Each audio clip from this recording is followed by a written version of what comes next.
नमस्कार. मगाशी मला अशी सहज डुलकी लागली दुपारी आणि दिवा स्वप्नामध्ये मला दिसलं की पंतप्रधान मोदीजींनी आरक्षण बंद केलं आणि त्याच्यानंतर खरंच मला म्हणजे मी सिरियसली विचार करायला लागले की आपण एखादी वस्तू घेताना एखादं आपण कुठलीही गोष्ट म्हणजे प्लॅनिंग करतो एखाद्या गोष्टीचं. आपण ट्रॅव्हलिंगला जायचं असेल किंवा आपल्याला काही मोठी वस्तू घ्यायची असते, आपण विचार नाही का करत त्या गोष्टीचा, पुन्हा आपण केलेल्या ह्या प्लॅनिंगचं बरोबर आहे की नाही, आता आता खरंच आपल्याला ह्याची गरज आहे का, आता परिस्थिती बदलली आहे तर आपण ती वस्तू घ्यायचीच का.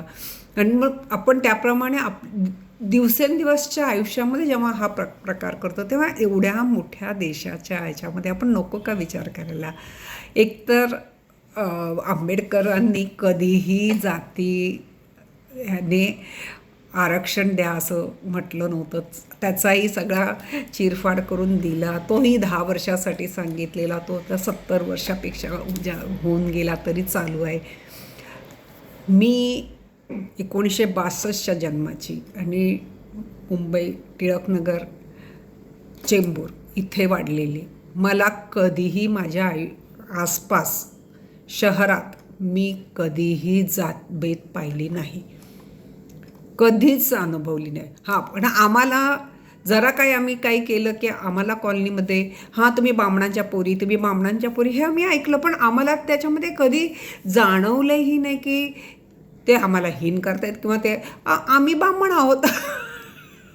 तर त्याच्यामध्ये आणि असलेल्या जातीचा कधी आम्हाला त्याचा धिक्कारही वाटला नाही असलेल्या जातीचा, आणि कधी त्याचं एकदम हे आपण त्यातले आहोत. आता मी जर का कोर्टामध्ये टायपिस्ट म्हणून लागली तर मी टायपिस्ट म्हणूनच बोलवली जाणार ना. जेव्हा मी प्रमोशन घेऊन स्टेनो होईन त्यावेळेला मला स्टेनो बोलवणार. जोपर्यंत मी टायपिस्ट आहे तोपर्यंत टायपिस्टच बोलवणार. जर मला तसंच आहे ना, मी ब्राह्मणाच्या घरात जन्माला आली तर मला ब्राह्मणच बोलवणार. आणि पण मी कधी माझ्या शालेय आयुष्यात, माझ्या कॉलनीतल्या वसाहतीतल्या आयुष्यात म्हणा किंवा मी खेळायला जायची त्या आयुष्यात कधीच जातभेद पाहिली नाही. एक प्रकार व्हायचा म्हणजे आमच्या घरी नॉनव्हेज खाल्लं जायचं नाही आणि बाकीच्यांच्या घरी नॉनव्हेज असायचं. त्यामुळे आणि घरं आमची लहान लहान असायची. पटकन कोणी आलं की मग म्हणजे अंगावर एक शिशारी येते ना, न खाणलेल्यांना येते, तर ती जर कधी येते म्हणून मग आम्हाला आधीपासूनच सांगितलं होतं की कोणाच्या घरात प्रवेश घेऊ नका. म्हणजे हे आम्हाला आमच्या आईवडिलांनी ह्याच्यासाठी घातलं की तुम्ही त्यांच्या अन्नाला दोष देऊ नये म्हणून. कारण ती लोक त्या आवडीने खात आहेत किंवा साफ करतायत नॉनव्हेज वगैरे धुताना, आणि आम्ही त्याला त्यांच्या अन्नाला किळस करू नये म्हणून ही आम्हाला दिलेली शिकवण होती. ह्याच्यासाठी नाही की त्यांचं अन्न आम्ही हीन लेखावं. मग आता 70 वर्ष आणि मी तर खूप पाहिलेलं आहे की उठसूट बामण आम्हाला बोललं, पण आम्हाला कधी त्याच्यामध्ये कमी नाही वाटलं. पण त्यावेळेला जाणवायला लागलं की जात काय असतं. म्हणजे आपण बामण, मग विचारावं असं वाटायचं ज्याने आम्हाला बामण म्हटलं, तुम्ही काय आहात म्हणून. पण तेवढं कधी कधी सुचलंही नाही. आता वाटतं की खरंच त्यावेळेला विचारायला हवं होतं, आम्ही बामण तर तुम्ही कोण म्हणून. आणि मी तशी पहिल्यापासून चंट होती, पटकन बोलणारी होती. का माहिती नाही, जाणतेपणा म्हणू की काय म्हणू, मलाच माझ्या या बावळटपणाचं आता हसायला येते.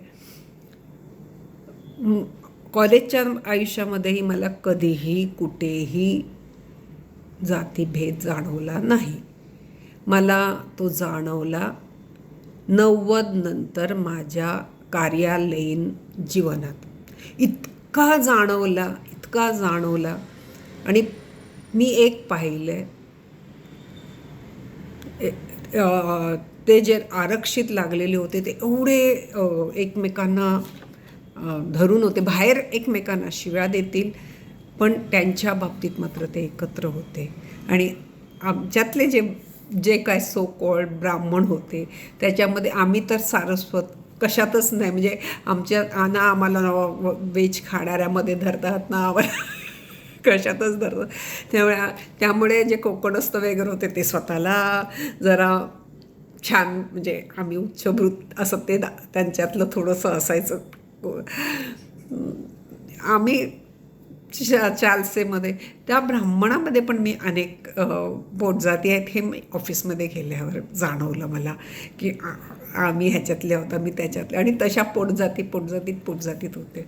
पण मी एक सांगते, खरंच माझं सगळं शिक्षण म्हणा, माझं ह्याच्यामध्ये मला माझ्या GSB समाजाने खूप मदत केली. आमची कुर्ल्याला गौड सारस्वत ब्राह्मण समिती होती आम्हाला. तर मला नेहमी हा प्रश्न पडत गेला. मग आता तरी ह्या 70 वर्षात तरी 50% जास्त schedule caste, schedule tribes, OBC लोक नोकरीला आहेत. मग त्यांचा पैसा वापरून ती लोक त्यांच्या ज्ञातीतल्या पाल्यांना का नाही पुढे आणायला विचार करत? का सरकारकडून पाहिजे म्हणून विचार करतात? आमच्या समाजाने तरी आमच्या समाजातल्या मुलांसाठी खूप केलेलं आहे, आजही करत आहे. आजही आमच्या समाजाची मुलांच्यासाठी शिक्षण फ्रीशिप देतो आम्ही, स्कॉलरशिप देतो. खूप गरीब असेल त्यांना बऱ्यापैकी पुस्तकं वगैरे पण प्रोव्हाइड करायची आमची या GSB संस्था करते. तसंच इतर ब्राह्मण संस्था पण करतात हे मी ऐकून आहे. ब्राह्मण सेवा संस्था खूप चांगल्या पद्धतीने कार्यरत आहेत. मग ह्यांची कार्य नको का? आपल्या समाजाची, आपल्या ज्ञातीची एवढा जर शिक्कामोर्तब करून जर जातीचं पत्रक घेतात, तर त्यांना त्या जातीचं पत्रक घेणाऱ्यांना आपल्या ज्ञातीचं एक मंडळ असावं आणि आपल्या ज्ञातीने आपल्या ज्ञातीतल्या माणसाकडून मदत घेऊन पुढे यावं. ना देशावर आपला भार पडू नये, आपण देशांकडून आरक्षण मागू नये, असं त्यांना कधी वाटत नाही का? मला तरी असं वाटतं की आम्हाला लहानपणापासून शिकवलं. शक्यतो पहिल्यांदाच महिन्यालाच अगदी पैसा, आम्ही पगारी माणसं, त्यामुळे तो अशा पद्धतीने हे असायचा की महिन्याचा हा शिक्षणाचा ह्याचा खर्च झाला. महिन्याचं सामान आणलं, जे महत्त्वाचं सामान डाळ तांदूळ, एक गहू, मीठ साखर हे भरलेलं असेल तिखट, मग फोडणीला आज राई नाही जिरं वापर, जिरं नाही कढीपत्ता वापर. पण होई तर कोणाकडे मागायला जायचं नाही. हे आम्हाला लहानपणापासून दिलेलं बाळकडू आहे, अक्षरशः बाळकडू आहे. त्याच्यामध्येच ॲडजस्ट करायचं, तेच पुरवून वापरायचं. पण मी पाहिलेलं आहे, मी हे डोळ्याने पाहिलेलं आहे. अगदी जे आरक्षित म्हणून कुठल्याही पोस्टवर लागू देत, त्यांचं दुसऱ्या महिन्यापासून उडवी अशी असते. हा मोठ्या राजाचे मोठ्या ह्याच्यातले आले. शिक्षण आपल्या बोलण्याच्या ह्याच्यामध्ये बदल आणावा, आपलं बोलणं चांगलं सुधारावं, आपण छान तिथे लगेच आम्ही म्हणजे त्यांना तसंच राहायला आवडतं आहे. वाक्यामध्ये न ळ ल हे बदलायचं नाही आहे. फक्त कपडा स्टाईल मारायला, पैसा उधळायला, नको ते व्यसनं करायला, तो पैसा वापरायला ते तयार असतात. पण समाजातील इतर लोकांना, आपल्याच लोकांना पुढे आणूया हे त्यांना कळत नाही. मला खरंच वाटतं मोदीजींनी ह्याचा विचार केलाच पाहिजे. आणि ह्या पुढे जर आरक्षणावर कोणाला घेतलं तर त्यांना समाजासाठी एक सामाजिक टॅक्सही लावला पाहिजे आणि त्यांच्याकडून पैसा वसूल करून त्यांच्याच समाजातील लोकांसाठी वापरायला पाहिजे. तुम्हाला हे माझे विचार कसे वाटतात हे नक्कीच सांगा.